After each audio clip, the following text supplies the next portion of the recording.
Para mim, uma grande alegria. A logoterapia me é muito cara. Eu encontrei o sentido da minha profissão nos estudos e na aplicação da logoterapia, na minha prática clínica. E poder compartilhar isso tudo com vocês e criar aqui uma grande comunidade, um grande grupo de pessoas que querem estudar, querem se aprofundar sobre a logoterapia, sobre a base antropológica de Viktor Frankl, para mim é motivo de uma grandiosíssima alegria, né, mesmo. Só avisar as pessoas aqui do Instagram que, se puderem, por gentileza, migrem para o YouTube por vários motivos. Primeiro, que eu vou usar a câmera frontal aqui YouTube, então eu vou estar falando diretamente com o pessoal do YouTube. Segundo, por conta da questão do horário.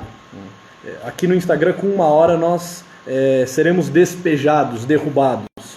E eu vou usar o YouTube porque nas próximas aulas possivelmente eu vou compartilhar a tela, usar a lousa, e essa ferramenta eu tenho no YouTube e não tenho no Instagram. Então, se vocês puderem, por gentileza, ir para o YouTube, eu fico muito agradecido, isso vai nos ajudar sobremaneira. Temos algumas pessoas já aqui no Instagram, tantas outras, acredito que a maioria delas aqui no YouTube. E cá estamos para iniciarmos o nosso curso sobre as 10 teses da pessoa humana de Viktor Frankl. Lembrando que esse escrito de Viktor Frankl acerca das 10 teses não está em nenhum livro em português. Nenhum dos livros de Viktor Frankl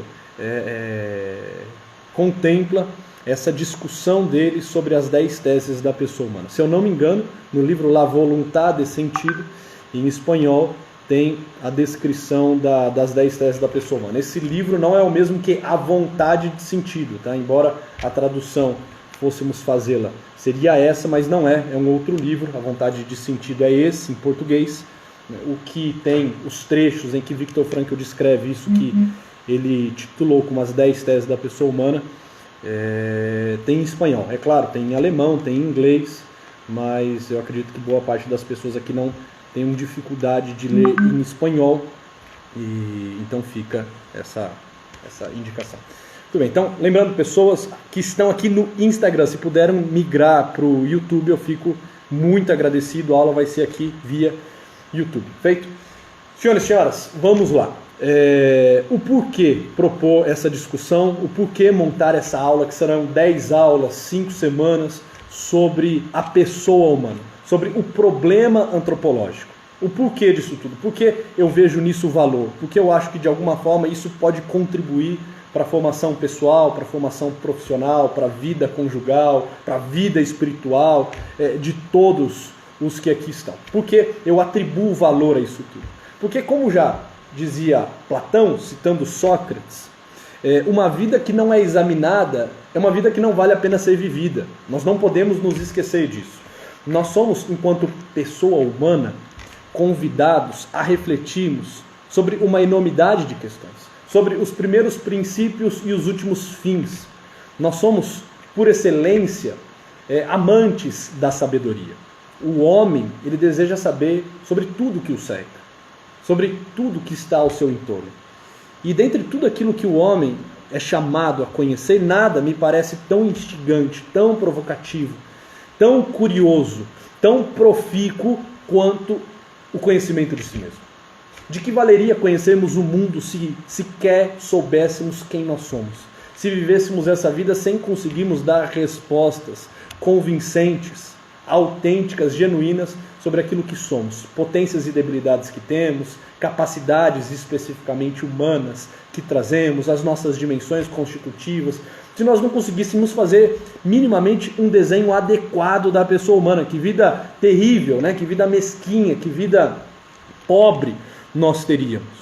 E Platão, citando Sócrates, já nos lembrava dessa verdade, que uma vida que não é examinada não vale a pena ser vivida. Todos aqui vão se lembrar daquela célebre frase também, conheça-te a ti mesmo, do templo de Apolo, na cidade de Delfos. Lá no início da filosofia clássica, filosofia grega, os pensadores já tinham essa ideia muito clara, que um dos movimentos, que são movimentos humanos e necessários, é o movimento do autoconhecimento. Isso estava talhado nas pedras do templo. Conheça-te a ti mesmo. Temos ainda uma outra máxima que julgo ser muito cara, de Píndaro. Píndaro diz torna-te quem tu és. Mas sequer soubermos quem somos, né, o que nos tornaremos nessa vida, como iremos de fato viver uma vida com notas de autenticidade. E vem Viktor Frankl usando o discurso de Píndaro, mas assim, convidando-nos a uma reflexão um pouco mais aguda e já nos colocando numa vivência mais existencial, que diz o seguinte: torne-se aquilo que só tu podes ser. Enquanto Píndaro dizia, torna-te aquilo que és, Viktor Frankl dizia, torna-te aquilo que só tu podes ser. Então, assim, de início, de largada, eu quero deixar muito claro para vocês que, ao refletir sobre as 10 teses da pessoa humana, sobre as bases antropológicas desse autor, Viktor Emil Frankl, eu quero colocá-los num itinerário, num caminho, numa rota de autoconhecimento. É evidente que o autoconhecimento é só o início de um processo muito maior. Como já nos dizia Agostinho de Hipona, século IV, século V, nós precisamos viver uma tríade, em que de início nós temos o autoconhecimento, o conheça-te. Na sequência nós temos o movimento do aceita-te.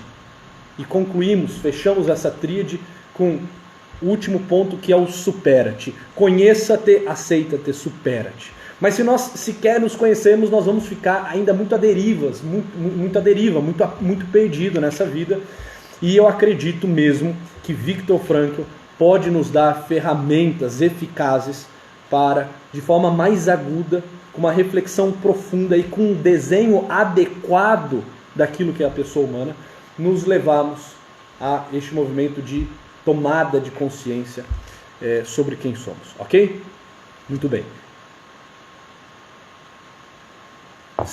Eu não consigo ver, mas nós estamos com quase 500 pessoas aqui nos acompanhando no YouTube. Instagram muito menos, mas a ideia é exatamente essa, estamos com 529 pessoas. Assim, o que aconteceu foi algo inesperado. Deixa eu fazer uma breve parada aqui e partilhar isso com vocês. Quando eu lancei a proposta das 10 teses da pessoa humana, eu não esperei que viessem muitas pessoas. Sério, imaginei que viria uma quantidade baixíssima de pessoas, só de pessoas da área da psicologia, que realmente estudam antropologia. A minha surpresa foi que quando nós abrimos esse curso, em pouquíssimos dias, eu nem estava acompanhando quantas inscrições vinham, porque eu achei que viria algo em torno aí de 80, 100 inscrições. O meu susto foi quando, assim, de repente nós estávamos já margeando a casa de 1000 pessoas. Estávamos com quase 1000 pessoas, né? E, assim, desejosas de conhecer sobre a base antropológica de Viktor Frankl. Nós fechamos, se eu não me engano, hoje com quase 1.500 pessoas inscritas no curso. Assim, uma coisa fantástica, incrível, e isso só mostra o quanto vocês estão dispostos a fazer um itinerário de autoconhecimento, olhar com profundidade para dentro de si mesmos, confrontarem-se com a verdade, viverem uma vida mais autêntica. Isso me alegra muito, porque saber que existem pessoas... Valeu, Caião. Saber que existem pessoas desejosas desse saber antropológico, é um ponto de luz, entende? É um ponto de esperança no meio de um momento tão obscuro, tão trágico e terrível como esse que nós vivemos. Então, vamos lá. Para mim é uma grande alegria. Entendam o seguinte: algumas coisas serão um pouco mais técnicas, porque Viktor Frankl é um filósofo, é um psiquiatra, é alguém da área da neurologia, é um médico. Então, assim, em alguns momentos eu irei usar termos do próprio Viktor Frankl, e muitas vezes eles serão mais técnicos, mais difíceis para quem é da psicologia fenomenológica, existencialista, humanista. Talvez vão se ambientalizar um pouco mais fácil com esses termos. Outras pessoas, ao escutarem esses termos, sentirão um certo incômodo, mas fiquem por aqui. Não saiam frente ao primeiro incômodo, não desistam frente às primeiras dificuldades epistemológicas, filosóficas, de compreensão que surgirem, porque as 10 teses, assim, é um processo de ida e de vinda. Nós vamos costurando e desenhando a pessoa humana. Ora avançamos, logo depois retrocedemos, voltamos num tema que já fora apresentado anteriormente, damos mais detalhes para uma compreensão mais aguda daquilo que fora dito e que talvez não foi muito bem assimilado. Ou seja, nessas 10 aulas, nessas 5 semanas, Quem ficar para trás vai ter toda a oportunidade do mundo de se recuperar e de entender o que está sendo proposto. Aqueles que com mais facilidade avançarem e deslancharem, tenham um pouco de calma e paciência, porque diante de um número tão grande de pessoas, você vê só agora ao vivo, estamos com 500 e tanto, 540, 550 pessoas, não sei, assim, só no ao vivo. Então, assim, é claro que no nosso meio tem pessoas que são da área, pessoas que não são da área, pessoas que são autodidatas, pessoas que sequer estudaram algo de Viktor Frankl. Então, vamos com calma, e eu quero aqui 594, obrigado, Eliane, que eu quero aqui alcançar a todos vocês, tá bom? Então, andiamo. Quase 600 no YouTube e 40 aqui no Instagram. Vamos lá. Então, assim, uma coisa que de cara é interessante falar é que a vida e a obra de Viktor Frankl se confundem. Eu gosto de um relato de Alport. Alport era um professor da Universidade de Harvard, lecionava também na cadeira de psicologia, e ele faz um dos prefácios do maior livro de Viktor Frankl, que é o livro Em Busca de Sentido, os relatos de um psiquiatra no campo de concentração. E ele diz o seguinte, prefaciando o livro de Viktor Frankl: por 2 vezes li o livro Em Busca de Sentido, sem levantar uma só vez da poltrona, incapaz de me afastar do fascínio de suas palavras. Só depois de terminar a leitura, nos diz Alport, é que o leitor percebe tratar-se de um profundo ensaio, e não apenas de mais uma história sobre a brutalidade dos campos de concentração. Só deixa um segundo colocar aqui a luz. Então, você vê, a Alport disse, olha, por 2 vezes eu parei para ler o livro Em Busca de Sentido e fiz uma leitura contínua, não consegui sair da cadeira, não consegui me levantar da poltrona. Tamanho é o fascínio que eu encontrava nas palavras de Viktor Frankl. Só que a grande questão é o seguinte, enquanto você vai lendo esse livro, que é também um livro autobiográfico, Em Busca de Sentido, conforme você vai lendo, você vai percebendo que aquilo não é um relato simplesmente de um prisioneiro, porque Viktor Frankl foi um prisioneiro dos campos de concentração nazista. Mas por trás daquele relato pessoal, existe um profundo ensaio, uma obra que está sendo apresentada, uma teoria que está sendo desenhada, uma engenharia de uma filosofia e de uma psicologia que lá estão sendo postas. Então a vida e a obra de Viktor Frankl se confundem, e isso é fantástico. Aquilo que ele escrevia antes de iniciar a Segunda Guerra Mundial e antes de se tornar um cárcere dos campos de concentração, ele depois viveu no campo de concentração.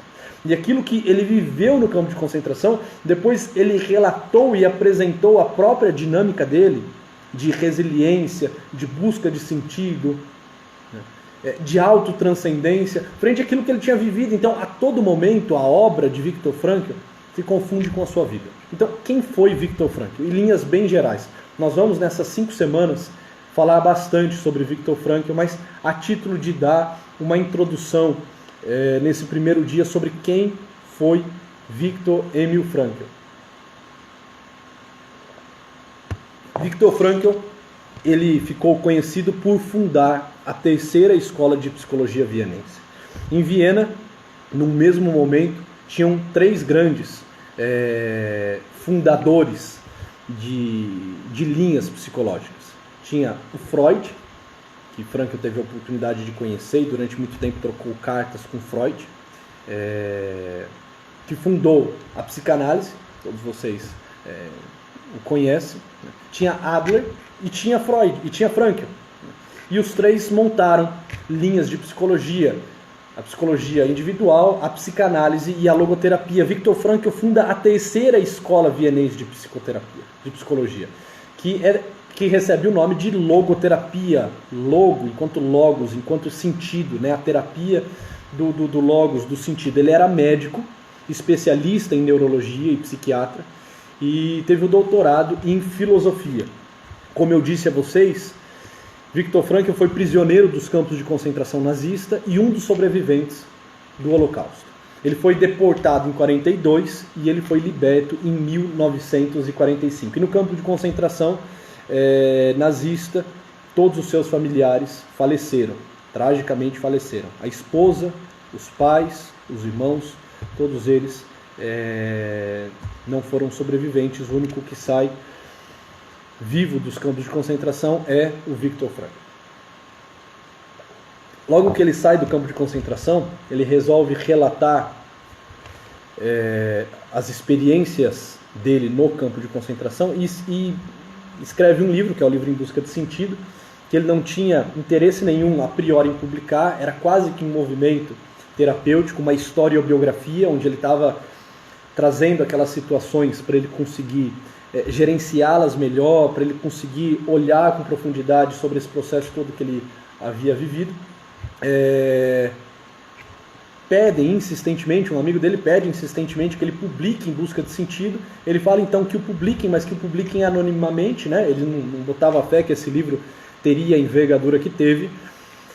Por fim, botam o nome dele no livro. Esse livro torna-se um dos livros mais vendidos do mundo. Foram vendidas mais de 9 milhões de cópias do livro Em Busca de Sentido. E esse é um dos livros que consta na Biblioteca do Congresso de Washington como um dos 12 livros que mudaram o curso da humanidade. Fora o livro Em Busca de Sentido, Viktor Frankl tem outros 38 livros de sua autoria. Ele fez conferências em mais de 200 universidades, recebeu 29 títulos de doutor honoris causa, foi nomeado para o Prêmio Nobel da Paz, viveu 92 anos, deixou um legado riquíssimo de otimismo, de esperança e de superação. E eu confesso que eu tenho muito orgulho de ter estudado numa instituição e feito a minha especialização numa instituição que foi fundada pelo próprio Viktor Frankl aqui no Brasil em 1984, quando da sua vinda ao Brasil, que é a Sobral, Sociedade Brasileira de Logoterapia, a Sobral. Eu fiz a minha especialização em análise existencial e logoterapia clínica por essa instituição fundada pelo próprio Viktor Frankl. Mas vamos entrar um pouco naquilo que motivou Viktor Frankl a fundar a logoterapia, porque isso já vai jogando luzes nesse processo que nós teremos de 5 semanas. Então seja bem-vindo, Flávia. A Flávia falou que chegou, seja bem-vindo. Vamos jogar luzes. O que fez com que Viktor Frankl fundasse a logoterapia? Ele conta que desde sempre ele teve algumas indagações muito interessantes. Ele fala que quando muito novo, salvo engano, com 4 anos, ele tem um sonho em que ele morre, ele tem um sonho de morte. E aquele sonho já lançava as bases para que ele tivesse reflexões mais agudas e contundentes nessa vida, pensando qual seria o sentido da vida e como ele desejaria viver, uma vez que a morte era algo inevitável, que a morte era uma realidade da qual ninguém pode fugir, já com 4 anos. Outros eventos da história de Viktor Frankl que são muito marcantes. Ele fala que ainda em tenridade, com 12, 13 anos, ele escuta uma professora falar na sala de aula o seguinte absurdo: olha, a pessoa humana não é nada mais que um processo de combustão e oxidação. E nesse momento o pequeno Viktor Frankl pede a palavra, levanta a mão e diz: professora, mas se é assim, qual o sentido da vida? Se nós somos só processo de combustão e oxidação, se nós somos pó de estrela, né? Se nós caminhamos para o nada, se a vida é esse absurdo, assim, qual o sentido? Porque tem que existir um sentido, não é possível que essa indagação acerca do sentido caminhe para o nada, caminhe para a frustração existencial. É claro que não foi essa a conclusão do raciocínio dele, mas a pergunta dele foi exatamente essa: professora, se é assim, então qual é o sentido da vida? E Viktor Frankl, lá no final do século XIX, no final do século XX, ele começa a notar um movimento nihilista, um movimento de uma visão reducionista sobre a pessoa humana, uma visão determinista sobre a pessoa humana, uma visão materialista, mecanicista. As linhas, a filosofia, a própria psicologia começa a ter uma visão pessimista. Quando eu falo nihilista, entenda, nihilista enquanto um processo de nadificação, um movimento de vazio, de pessimismo, né? ele começa a perceber que as filosofias vigentes, odiernas, elas se voltam muito para esse olhar determinista. O que é um olhar determinista? Que diz que as coisas, no caso a pessoa humana, né, é o que é e nada mais. É um processo de combustão e oxidação e nada mais. É alguém condicionada e nada mais. É alguém determinada pelo seu destino e nada mais. É alguém determinada pelos seus complexos e nada mais. Ele começa a ver que esse e nada mais vai tomando conta. Que essa visão materialista, esse estudo que já não contempla a metafísica, discussões mais elevadas acerca do ser, mas uma visão assim materialista, pragmática, positivista, onde a única coisa que pode ser afirmada e dita é aquilo que está ante os meus olhos e que eu posso analisar, que eu posso destrinchar, que eu posso abrir, que eu posso medir, que eu posso quantificar. Todo o resto assim, deve ser banido da discussão. A filosofia vai se tornando materialista. A visão da pessoa humana vai se tornando determinista. Vai se acentuando o processo de reducionismo, uma vez que vai crescendo o interesse do homem pelas especializações. Então vão se fazendo recortes da realidade, cada um faz o seu recorte, cada um se especializa numa área específica e diz acerca do todo a partir daquela menor unidade, a partir daquele recorte. E ele vai percebendo que isso tudo vai gerando uma sociedade doente. Ele começa, inclusive, ainda muito jovem, a perceber que o número de suicídios em Viena tem aumentado, e ele se coloca, inclusive, à disposição para fazer um programa para trabalhar junto com os jovens a busca de sentido na vida e o sentido da vida, para que botasse freio a essa atitude pessimista em que se muito dizia que o homem é um ser lançado, e um ser lançado para o nada, e um ser que caminha para a morte. Diz Viktor Frankl que o reducionismo é exatamente o contrário ao humanismo. Porque quando nós reduzimos a pessoa humana, nós estamos a vendo como uma forma sub-humana, abaixo da sua humanidade. Nós estamos confinando a pessoa nos seus limites mais baixos, sub-humanos, influenciados por um estreito conceito de verdade científica, um estreito conceito de humanismo. Ele fala, olha, esse olhar, que dizem ser um olhar humanista, final do século XIX, começo do século XX, é um olhar pessimista, é um olhar que estreita as possibilidades da pessoa humana. É um olhar que confina a pessoa humana nem nela mesma, nas dimensões só mais baixas dela mesma. O que nós temos abaixo da pessoa, abaixo do ser humano? O animal chega ao nível animalesco, da pulsão, do instinto, do nada mais que. E ele começa a ter uma grande implicância quanto a isso, e ele começa a pensar em meios de oferecer respostas contundentes, eficientes, para contra-argumentar essa corrente filosófica, esses desdobramentos psicológicos que surgiam a partir dessa visão mecanicista, materialista, reducionista, todas elas com um fundo de niilismo, e ele tenta então buscar recursos, literatura, autores, grandes autores, como por exemplo Max Scheler. Ele vai buscando grandes autores. Em algum momento eu vou trazer aqui quais eram os autores que influenciavam Viktor Frankl, para ter respostas a essas indagações e para conseguir também oferecer respostas à humanidade. Instagram, migrem para o YouTube. Nós estamos, não sei com quantas pessoas aqui no YouTube, mas a grande maioria está aqui no YouTube. Quando der uma hora o Instagram vai nos derrubar e eu vou continuar aqui pelo YouTube, então por favor, passem para cá. Então, seguindo. O que Viktor Frankl dizia, e faz todo sentido, é o seguinte, olha, estão diminuindo o homem. A realidade está sendo diminuída. A realidade daquilo que é a pessoa humana, o todo daquilo que é a pessoa humana, o desenho integral, total daquilo que é a pessoa humana, está sendo recortado, está sendo dilacerado, está sendo diminuído. A realidade antropológica está sendo diminuída a mero efeito produto ou resultado de fatos fisiológicos, psicológicos e sociológicos. Luiz Henrique, para mim chega, eu estou puxando.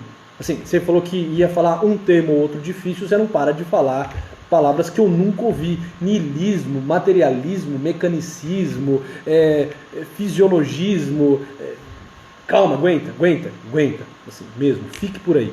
Isso vai começar a desenrolar. É como se nós estivéssemos aprendendo uma outra língua. Entende? Entrar dentro de uma filosofia, de uma tradição filosófica, é começar a se familiarizar com alguns termos e aprender essa linguagem própria e específica. E isso exige esforço, isso exige paciência, isso exige a permanência de vocês aqui. Então, fiquem aqui, por favor, tá bom?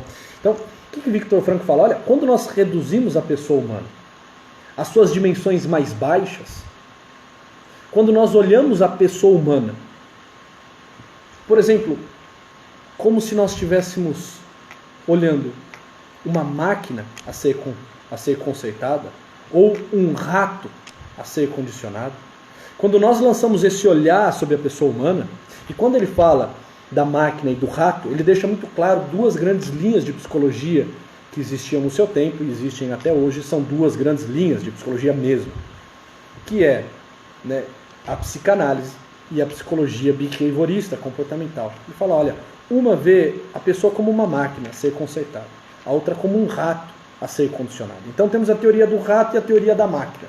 Essas duas vertentes filosóficas e psicológicas, elas lançam um olhar reducionista acerca da pessoa humana.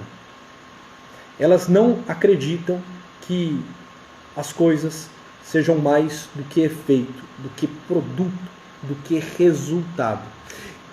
E o que implica isso? Implica o seguinte: se tudo é efeito, não existe intenção em nada que é feito.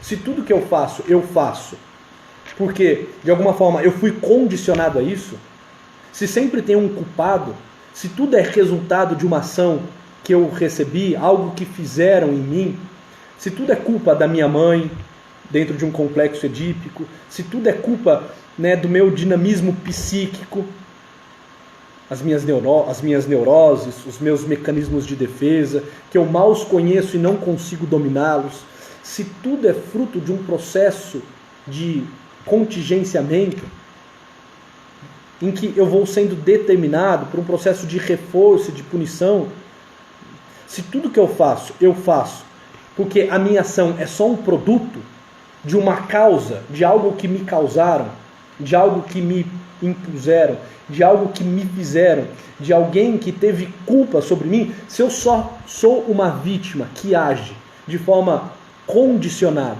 de forma mecânica, as minhas ações não têm intenção alguma. Eu não tenho intenção, eu não estou me tensionando a nada. Eu não estou me endereçando, me dirigindo por mim mesmo, pelas minhas vontades, pela minha liberdade, a nada e a ninguém. E o problema é o seguinte: onde não se vê intenção, não se pode ver sentido algum.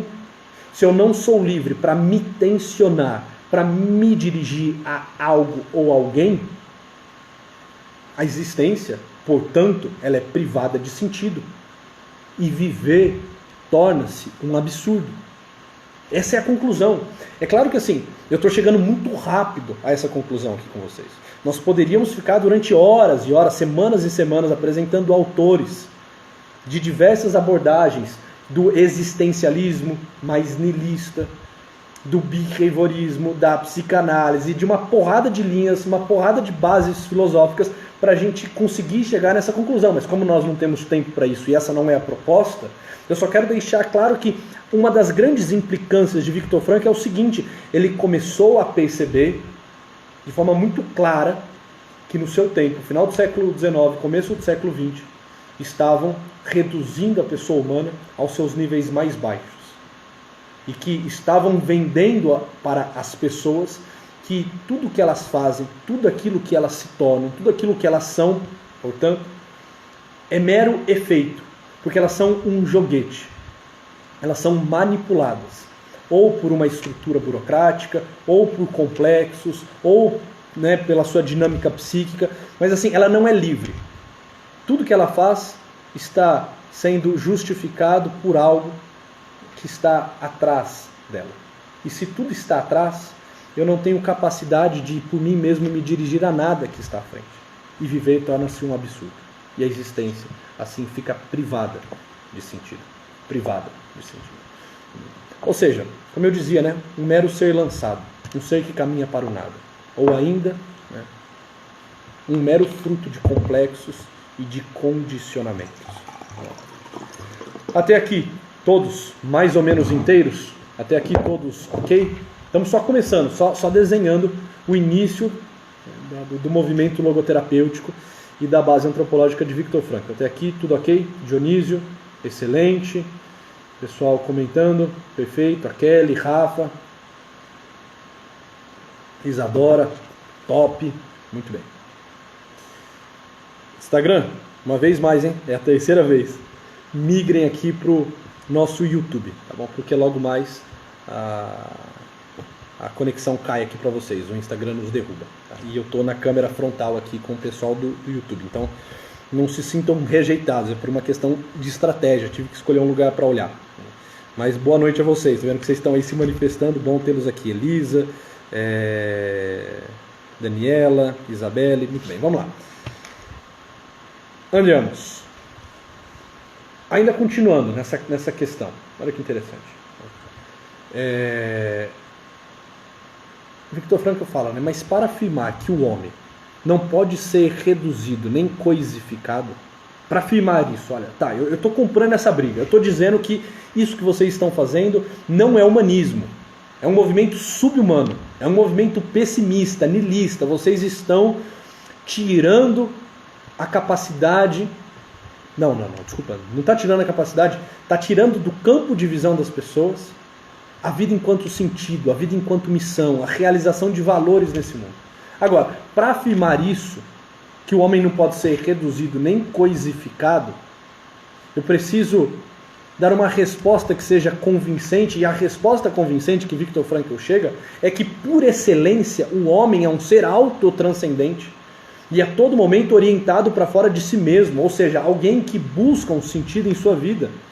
E eu falo assim, poxa, mas isso parte da cabeça de um autor específico, da mesma forma que coisificaram o homem e o reduziram a um processo subhumano, a um processo fisiológico, biológico, psicológico e nada mais que isso, também dizer que o homem é autotranscendente, orientado para fora de si mesmo, que busca sentido na sua vida, isso também parece só mais uma teoria por teoria, que se peguem, que se confrontem e, enfim, né, assim, dá para rebater, dá para achar ainda uma terceira que vem costurando essas duas. E Viktor Frankl fala o seguinte, não, presta atenção.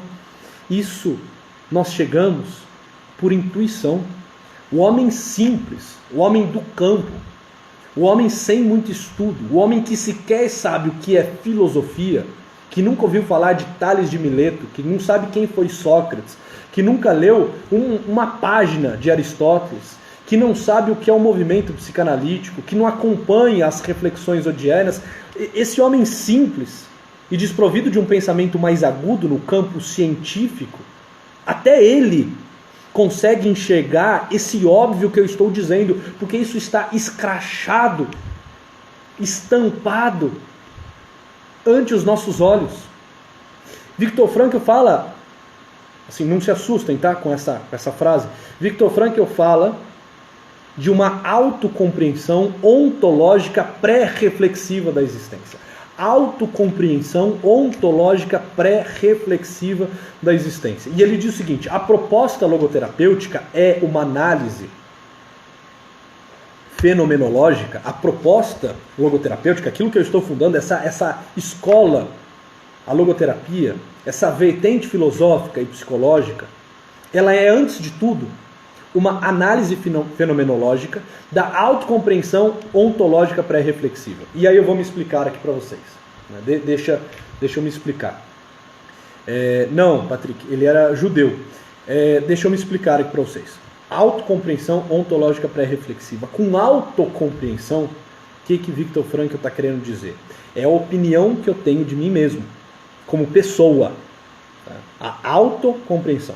Opinião que eu tenho de mim mesmo como pessoa. Enquanto o termo ontológico, ele está querendo dizer aquilo que se refere à existência humana. Eu não vou me aprofundar aqui na questão da ontologia, né, e na palavra ontológico, mas é o seguinte, olha, autocompreensão é a opinião que eu tenho acerca de mim mesmo.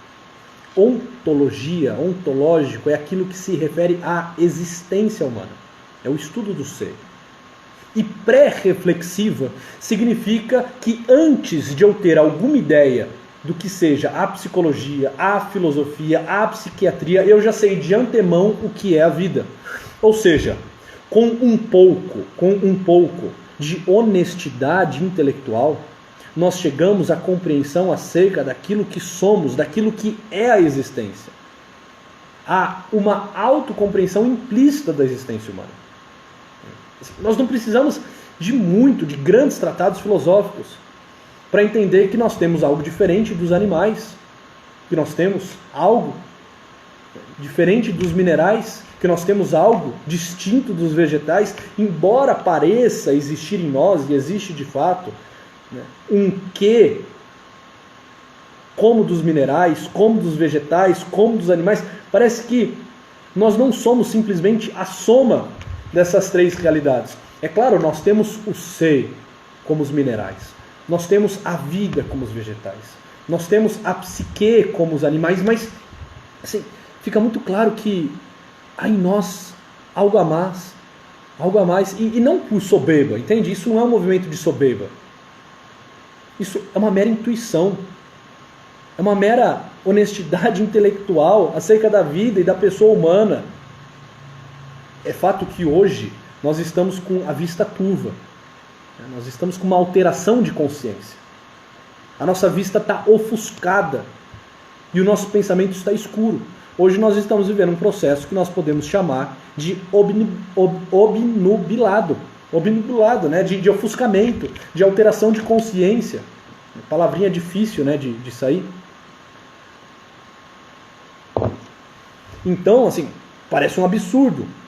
Agora, tem uma frase que eu acho fantástica, de Joseph Ratzinger, que ele nos diz exatamente isso. Olha que interessante, olha que reflexão sobre a pessoa humana.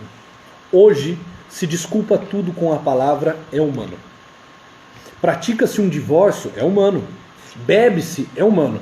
Comete-se desonestidades num exame ou num concurso, é humano.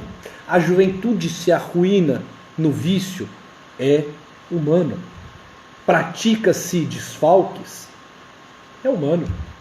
Não há vício algum que não se desculpe com esta fórmula. Assim, se designa com a palavra humano aquilo que é mais desprezível, mais baixo no homem. Por vezes até a palavra se torna sinônimo de animalesco. Que modo estranho de falar, uma vez que humano é precisamente aquilo que nos distingue do animal. O que é a inteligência? O que é o coração? A vontade, a consciência, a santidade. Isto é humano.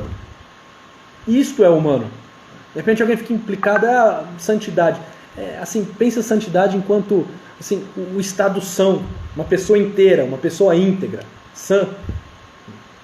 Isso é humano. Assim, se tudo a gente se desculpa com a palavra é humano, se diante de um desfalque, de uma trapaça, diante de um ato vicioso, de uma prática, de um vício, de um hábito limitador, eu me desculpo com o humano, assim, eu vou perdendo a referência do que é humano, porque me parece que humano é precisamente aquilo que nos distingue do animal. E quando eu falo é humano, onde eu estou botando a inteligência, o coração, a vontade, a consciência, né, uma vida íntegra?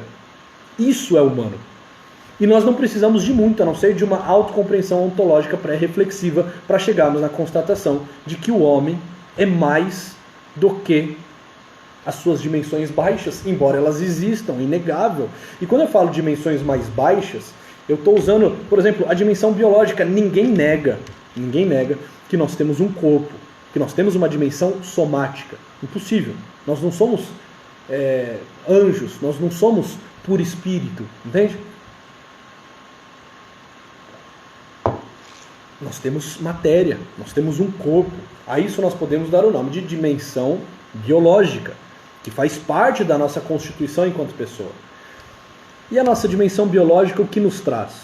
Nos traz fenômenos corporais, nos traz a estrutura vital fisiológica, os processos químicos e físicos, tudo aquilo que eu posso tocar, tudo aquilo que eu posso medir, tudo aquilo que eu posso analisar, desde os meus hormônios, até a minha tipagem sanguínea, até a minha estrutura óssea, até a minha rede neural, tudo que eu posso medir, tudo que eu posso tocar, tudo que eu vejo, essa dimensão biológica, essa dimensão somática. Mas é claro que nós não temos só essa dimensão somática, só essa dimensão biológica. Nós temos, por exemplo, um aspecto mental, a nossa atenção, a nossa concentração, os aspectos afetivos, os impulsos, as emoções, com suas funções e dinâmicas. Não é? Nós memorizamos, nós raciocinamos, nós nos concentramos, nós aprendemos, nós nos relacionamos por uma questão afetiva. Onde está isso tudo? Está numa dimensão psíquica, que é uma dimensão que é impossível que alguém a negue, não tem como. Então nós temos a nossa dimensão biológica, nós temos a nossa dimensão psíquica. Assim, será que nós somos só isso? É a pergunta que Viktor Frankl se fazia. Será que a pessoa humana é tão somente isso? Uma dimensão biológica de uma dimensão psíquica? Parece que isso nos traz uma certa insatisfação, parece que isso nos leva a buscar algo mais. Tá. E aquilo que me permite, por exemplo, entre outras coisas, me confrontar com a realidade? Onde está isso? A capacidade do confronto. Confrontar-se até comigo mesmo, confrontar-se com o meu destino. Assim, não aceitar aquilo que está sendo imposto. Onde que está a minha capacidade de refletir sobre mim mesmo? De me fazer consciente e de agir de acordo com a minha consciência. De julgar e de avaliar os meus próprios atos. A isso nós damos o nome de ética. De amar alguém. Onde está? Assim, parece que só o corpo e só a psique não dão conta de responder isso. Viktor Frankl fala, olha, nós precisamos devolver a dimensão especificamente humana ao homem. Se nós enxergarmos o homem só como um processo biológico e psicológico, nós vamos reduzi-lo a um joguete. Nós vamos dizer que tudo é efeito, tudo é produto. E o homem perde a sua intenção, e o homem perde a sua liberdade, e portanto perde a sua responsabilidade, e portanto já não é mais capaz de ser visto como alguém autotranscendente. Muito bem, a Oriana está colocando aí, né? Autotranscendência, liberdade e responsabilidade, exatamente essa tríade. A isso nós damos o nome de dimensão espiritual. Aham, eu sabia que isso ia enviesar por um caminho aí meio religioso, né, meio espiritualista. É que você está com implicância. É que você está com as suas implicâncias. As tire. Né? Assim, derrube essas implicâncias. Dimensão espiritual aqui não tem nada a ver com questões religiosas. Quando nós falamos, inclusive, na filosofia dimensão espiritual, nós não estamos falando da dimensão espiritual que a teologia fala. A teologia tem lá o conceito de alma e de espírito. O espírito, a grosso modo, né, é esse centro da alma. Aqui eu estou colocando dimensão espiritual como o centro do ser, o núcleo do ser. E por que espiritual? Olha, por convenção, como diz um grande mestre e amigo meu, ele diz, olha, sei lá, poderiam chamar de pipoca, mas chamaram de espiritual, é uma questão de convenção. É uma questão de convenção. Adotou-se esse nome no campo da filosofia. Faz todo sentido, inclusive, que seja espiritual, porque ele nos lembra de uma dimensão que não é material. Isso não é material. Isso nos coloca numa reflexão mais metafísica. Na filosofia, aquilo que não é espiritual, aquilo que não é material, nós chamamos de espiritual. Comumente nós chamamos de espiritual. E essa dimensão espiritual é essa dimensão daquilo que não é uma matéria, daquilo que marca a essência da pessoa humana, mas que não é palpável, não é concreto. Como, por exemplo, liberdade, responsabilidade e autotranscendência. É uma dimensão antropológica em que se localiza o exclusivo fenômeno humano, que se realiza cada vez que nós refletimos sobre nós mesmos, nos fazemos conscientes de nós mesmos e agimos de acordo com a nossa própria consciência, julgamos e avaliamos os nossos próprios atos. E é isso que Viktor Frankl tenta fazer. Tenta devolver esta visão adequada daquilo que é a pessoa humana. Ele até cita, né, Hegel. Tem algumas pessoas que, assim, no meio de uma escuridão surgem com um feixe de luz, né? Um feixe de luz. Ele cita Hegel e diz o seguinte, olha, como Hegel diz, né, o que fizeram com a pessoa humana? A fragmentaram, a tornaram quase que uma coxa de retalho, repartiram a pessoa humana. O que falam ser a pessoa humana é só um processo de desconstrução, é só um processo de fragmentação. Falam de partes da pessoa humana, mas as falam e as vendem como se a parte fosse o todo, e aí eles erram. E essa é a briga de Frankl também. Olha, quando numa vertente mais pragmática, positivista, se fala que existem alguns condicionamentos, eles não estão errando, porque realmente existem condicionamentos. Mas nós somos livres para nos posicionar. Eles não nos determinam.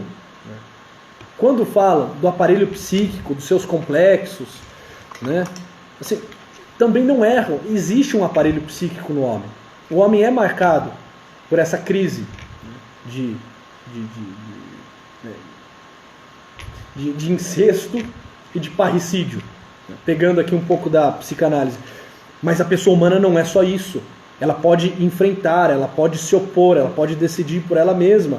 A pessoa humana é aquela que decide enfrentar ou sucumbir, dar-se a si mesmo ou fechar-se a si mesmo. Ser autotranscendente e viver essa dinâmica na tua vida, ou então tornar-se alguém ensimesmada e apegada nela mesma. Aqui está o que é a pessoa humana. Não essa coxa de retalho, essas especializações, essas generalizações que fazem sobre a pessoa humana.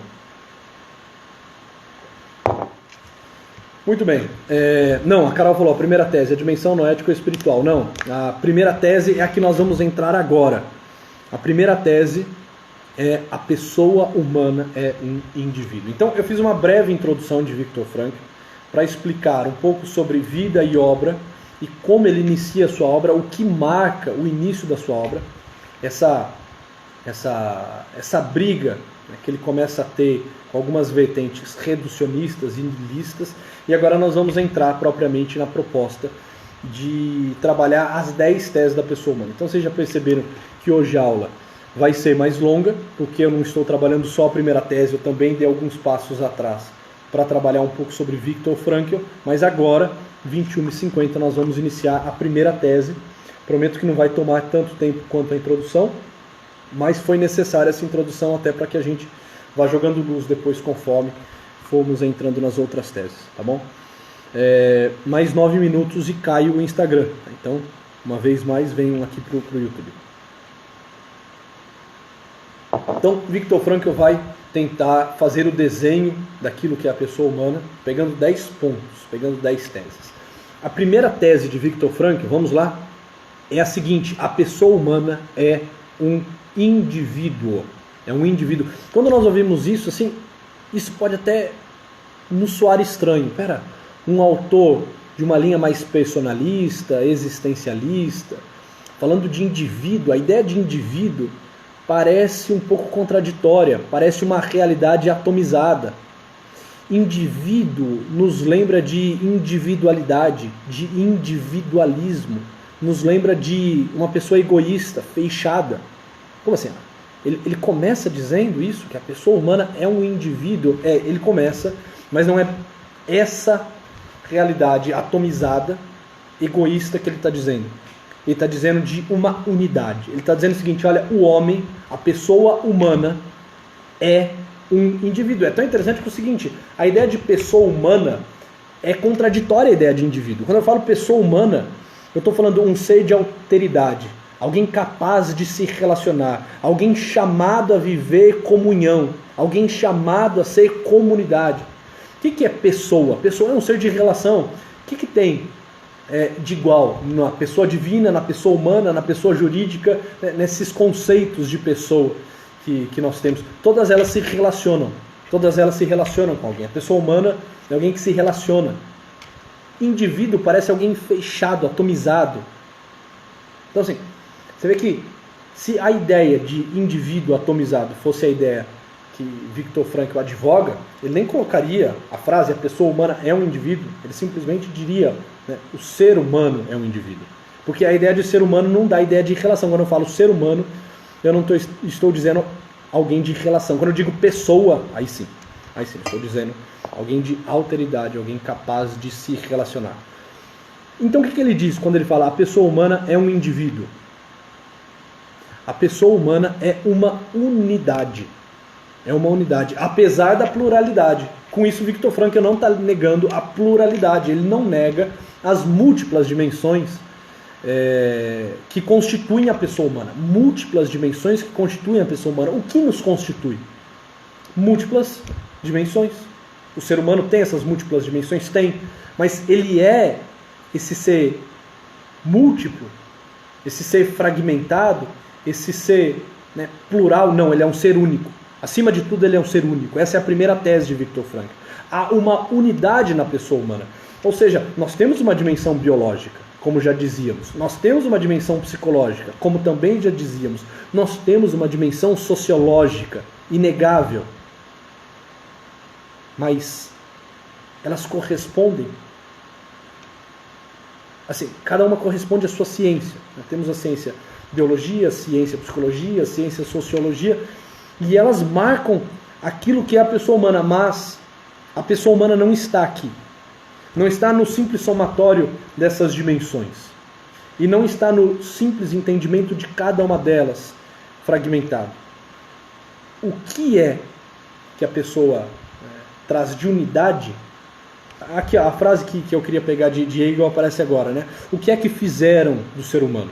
Que o destroçaram, pondo-o como uma cerâmica de cacos e rachaduras, de fissuras qualitativas. Então assim, quando Viktor Frankl fala a pessoa humana é um indivíduo, ele está dizendo, olha, a pessoa humana não pode ser dividida, ela não pode ser separada, as suas dimensões não podem ser fragmentadas. Quando as ciências fazem os seus recortes, e elas podem, assim, a questão de Viktor Frankl não é que não se pode ter especializações, não se pode ter recortes da realidade. O problema é que quando você recorta uma realidade e advoga em cima daquele recorte, como se o recorte respondesse a tudo, sei lá, pegando um exemplo aqui, você pega autores da sociologia, né, como o próprio Hegel, Marx, né, que falam muito desse processo dialético, que falam dessa luta de classes. Olha, a pessoa humana é um ser polarizado, é um ser sempre em disputa, sempre em luta. Isto é a pessoa humana. A pessoa humana, ela é marcada por isso. Quando eu pego um recorte da realidade que tem as suas verdades e faço dessa verdade um todo, eu estou reduzindo a pessoa a nada mais que isso e eu estou caindo num processo de niilismo, ou seja, não tem o que você possa fazer, não tem com que confrontar-se, não tem intenção nenhuma nas escolhas que você faz. Você é determinado e condicionado por essa realidade sociológica, entende? Isso vai nos dando uma noção de pessoa humana que é uma monstruosidade, que é uma pessoa humana abaixo das suas capacidades de escolha. Exatamente, igual a Carla está falando, uma atitude fatalista. E, né, como se eu dissesse, olha, eu nasci assim, eu cresci assim, vou ser sempre assim. A síndrome da Gabriela, atitude fatalista. E aí eu trouxe alguns exemplos que Viktor Frankl coloca nos seus livros para mostrar como a pessoa humana ela não pode ser dividida e como a afetação de uma dessas dimensões mais baixas ainda assim não é capaz de romper a unidade ontológica, antropológica da pessoa humana. Um exemplo que ele dá é um exemplo de um jovem chamado Jerry Long. Olha que interessante. Eu vou ler aqui o relato que Viktor Frankl coloca do Jerry Long no seu livro. Jerry Long está paralisado do pescoço para baixo. desde um acidente que o deixou quadriplégico 3 anos atrás. Tinha 17 anos quando o acidente ocorreu. Hoje, Long consegue usar um pauzinho com a boca para escrever a máquina. Está acompanhando 2 cursos através de um telefone especial na Common College. O intercomunicador permite a Long ouvir e participar das discussões de aula. Também ocupa seu tempo lendo, assistindo televisão e escrevendo. Em uma carta que recebi dele, diz Viktor Frankl, Long escreveu: "Vejo minha vida cheia de sentido e de objetivos. A atitude que adotei naquele dia fatal se transformou no credo da minha vida. 2 pontos. Eu quebrei meu pescoço, não quebrei meu ser. Atualmente estou matriculado no meu primeiro curso de psicologia a nível universitário. No meu primeiro curso de psicologia a nível universitário. Acho que minha deficiência só vai aumentar a minha capacidade de ajudar os outros. Sei que sem o sofrimento, o crescimento que atingi teria sido impossível." Olha essa atitude que esse jovem, Jerry Long, adota naquele dia fatal em que ele quebrou o pescoço. Ele disse a ele mesmo: "Eu quebrei o meu pescoço, eu não quebrei o meu ser. Eu posso estar com os movimentos reduzidos, com a minha mobilidade reduzida, mas isso não me faz ser menos pessoa humana, porque a pessoa humana é um indivíduo que não pode ser dividido. Ele nunca pode ser menos, mesmo que exista, por exemplo, uma afetação biológica, mesmo que a nível biológico exista um comprometimento, e um comprometimento severo. Esse jovem era quadriplégico, mas o ser dele não havia sido afetado pela quebra de pescoço, pela quebra de uma vértebra. Ele continuava lá, inteiro, ele mesmo, podendo decidir-se, podendo assumir as responsabilidades do seu ato, podendo encarar o sofrimento a ponto de dizer: sem o sofrimento eu jamais teria atingido esse nível de maturidade. Agora eu posso ajudar melhor os outros, o meu sofrimento é um sofrimento oblativo. A minha vida está cheia de sentido e de objetivos." Olha que curioso. A minha vida está cheia de sentido e de objetivos, porque eu só quebrei meu pescoço. Eu só quebrei o meu pescoço. Eu continuo aqui, decidindo. Eu continuo aqui, respondendo. Esse é um exemplo. Perfeito?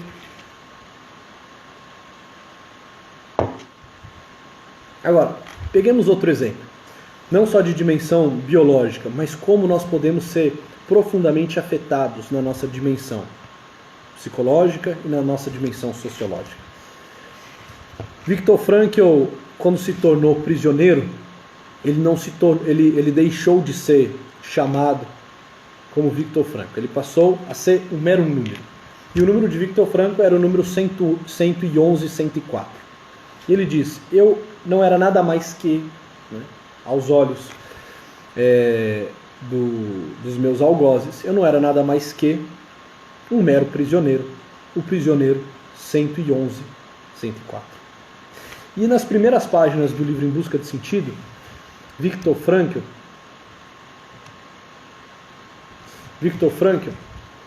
vai descrever o que acontecia com as pessoas que chegavam ao campo de concentração. Ele falava: olha, logo de cara nós escutávamos de um soldado algo mais ou menos da seguinte forma: 2 minutos, dou 2 minutos para que vocês estejam completamente nus. E era o tempo que eles tinham para tirar toda a veste, tirar toda a roupa. Viktor Frankl tinha suas teses que ele queria publicar de psicologia, da logoterapia no bolso. Ele tem que se desfazer das suas teses, dos seus escritos. As pessoas têm que se desfazer dos seus pertences, relógios, pulseira, óculos, boina, meia, sapato, completamente nu. 2 minutos para que vocês fiquem completamente nus. E tão logo aquelas pessoas ficavam nus, os chicotes começavam a descer sobre os seus corpos. E eles eram enfileirados e levados para uma outra sala. E nessa outra sala, esses homens nus eram despidos dos seus pelos. E ele fala, não somente os pelos da cabeça, nós ficávamos sem um fio de pelo no corpo, a ponto de um prisioneiro sequer saber quem é o outro. nós já não nos reconhecíamos. Estávamos todos nus, desprovidos de pertence, de roupas, de vestimentas. Nos rasparam todo o pelo.